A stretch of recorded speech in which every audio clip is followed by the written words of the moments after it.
এবার স্বপ্নে যদি কেউ দেখে যে সে আজান দিচ্ছে, এটাও ভালো সাইন। স্বপ্নে আজান দেয়া এটা সাইন হচ্ছে সে হয়তো অচিরে হজ করতে যাবে। সুবহানাল্লাহ। হজের সাথে আজানের কি সম্পর্ক?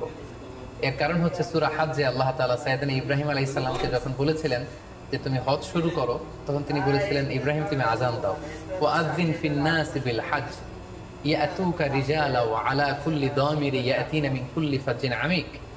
অর্থাৎ হে ইব্রাহিম তুমি আজান দাও। ইব্রাহিম আলাইহিস সালাম বললেন কোথায় আজান দেব? চারদিকে তো মরুভূমি। আল্লাহ তাআলা বললেন ইব্রাহিম তুমি আজান দাও, এই আজানের আওয়াজ বা শব্দ পৃথিবীর সবার কানে আমি পৌঁছে দেবো। তো সাইয়েদনা ইব্রাহিম আলাইহিস সালাম তখন হজের আজান দিলেন বা ঘোষণা দিলেন। আজান শব্দের অর্থ হচ্ছে অ্যানাউন্স, টু অ্যানাউন্স, মানে ঘোষণা দেয়। সো আপনি যদি স্বপ্নে দেখেন যে আপনি আজান দিচ্ছেন বা কেউ আজান দিচ্ছে, তাহলে সে অচিরে হজ করবে বা হজ রিলেটেড কোনো একটা ব্যাখ্যা হতে পারে। এভাবে আজানকে হজের সাথে সম্পৃক্ত করা হয়েছে।